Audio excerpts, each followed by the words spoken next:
This is a story of domestic violence, one woman's story. We will be talking with Olivia Ashby about her journey. Let's begin with how old were you when you had your first experience? I was 27. And can you elaborate on what that was? Basically, it started off as a courtship. The man was very debonair. He didn't have a lot of con or any lines. He was definitely a jack of all trades, but he was a master of none. And it started off as a friendship. Our first date was to church because he knew that was where my heart was. After that, it became more aggressive. The more he saw how fragile I was, the more aggressive he became. Um, Basically, it was out of the blue. I will say that. So, do you think that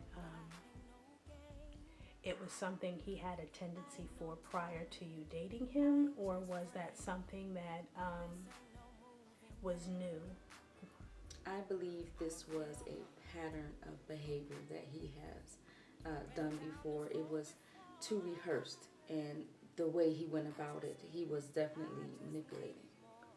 Did you have signs that some of the things that he did prior to then that gave you a clue that Yes, that was his tendencies? there were plenty of red flags, but the things about red flags, you can see them when you're outside of the relationship, but when you're in them, you tend to ignore them. Now, um, after your first incident, how long was it before you decided to be free? After the first incident, I left immediately and I stayed away for about a month. And that's when the apologies came. Again, this was a new experience for me, so I took it. So I went back about a month later.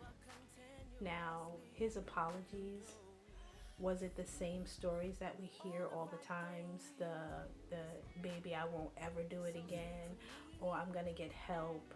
Um, did his sincerity in what he said make it easy for you to go back? It was. A lot of it wasn't really the apologies, it was the sympathy. I felt sorry for him. I felt that no one else loved him and understood him the way that I did. So it kept me there. Was the violence enough in the first incident to where other people knew, or was it something that you could cover up? It was something that could be covered up. There were no bruises. It was mainly verbal. The physical didn't start until a year later. We were together 2 years. That last year, the apologies completely stopped, and it was, I know what I'm doing. I don't want help. So it wasn't the apologies that kept me there. It sounds crazy, but my pride kept me there. I didn't want anyone else to profit off of the time that I gave. And I wanted to prove that, yes, I can handle you. I'm strong enough. Did you have help? I did have help. I had one friend who, we weren't friends in the beginning. It was actually his youngest son's mother who stayed on the phone with me as I cried and tried to escape. And she used her house as a safe haven for me to leave. What was the final straw? What made you decide to finally, at last, there is no more? The final straw wasn't the physical. It was because when I asked him to listen to me, he would not. And that is what caused me to leave. What are the telltale signs that you think you should observe for? They vary, they differ. The first one that's evident is the jealousy. Anytime a man feels as though they can't have you out of their sight or they need to know why you didn't call, that alone is a sign. The way that they speak to other women is a sign that it's going to happen to you. And anytime you feel any aggression, whether it be through intimacy or just casual conversation, that's definitely a flag you want to pay attention to. How do you approach other people to seek help? It's very hard. The first thing is you want to be able to go to a person who's not going to judge you. One thing that kept me quiet, I was being judged. When I went to work and had the bruises, instead of someone reaching out to me, it was oh, she's stupid. Why is she there? Couldn't be me. So make sure you have a good support system. A lot of times you're not going to want to talk to someone. Don't feel ashamed. Definitely try to stay as much in the limelight with friends, even with his friends. Most abusive men will not abuse their mate in front of their peers, in front of their friends. Do you go to family and friends of his or even yours to express what's going on, to seek help? Every individual and every family is different. Some will accept, some won't. So you have to kind of know your family. To go to his family is probably not the best thing. It is an option, but because they probably know they're like this, that they may side and try to keep you there. But to go to your family, go to them so they are aware, whether they turn you away or not. At least you know someone knows what's going on if you're able to do so. A lot of abusers will try to isolate you away from your family. So if you can at all keep in contact, that's the best bet. Was the authorities, whether it been psychological or uh, the police, was that ever a thought process? It was a thought. It was several thoughts. To be honest about it, the first thought, you would not think to call any authority. You would think to handle the situation on your own. I even try to think about, how am I going to leave? And I thought about murder, and I also thought about just leaving.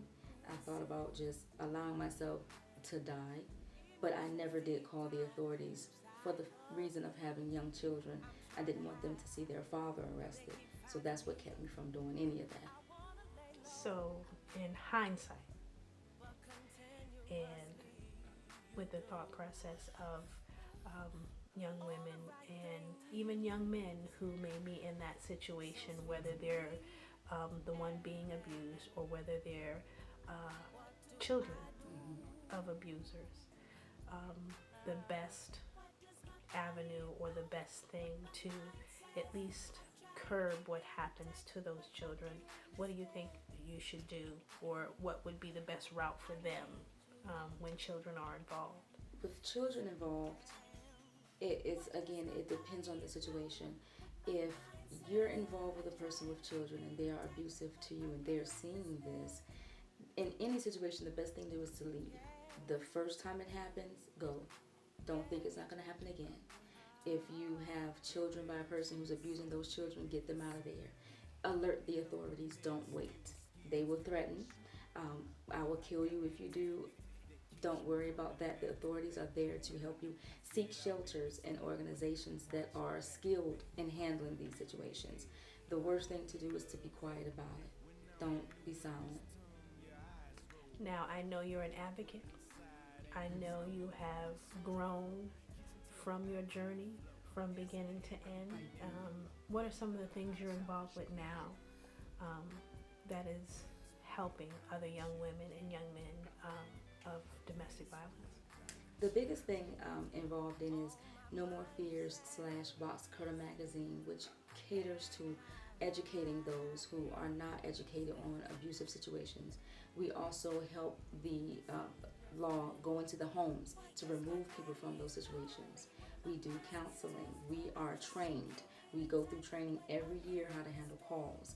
We help people come out of shelters and families.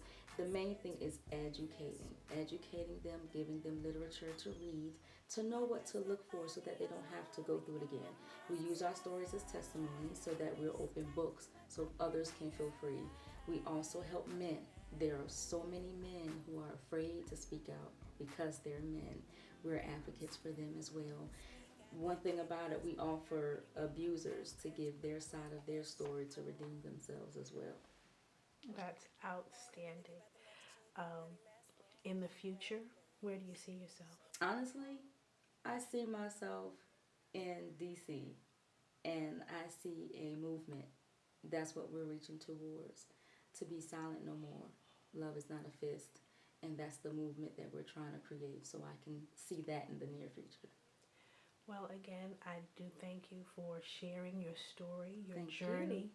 Surviving is one step. You.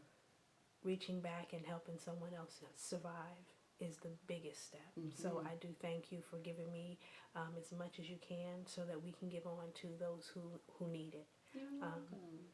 Thank you again. Thank you.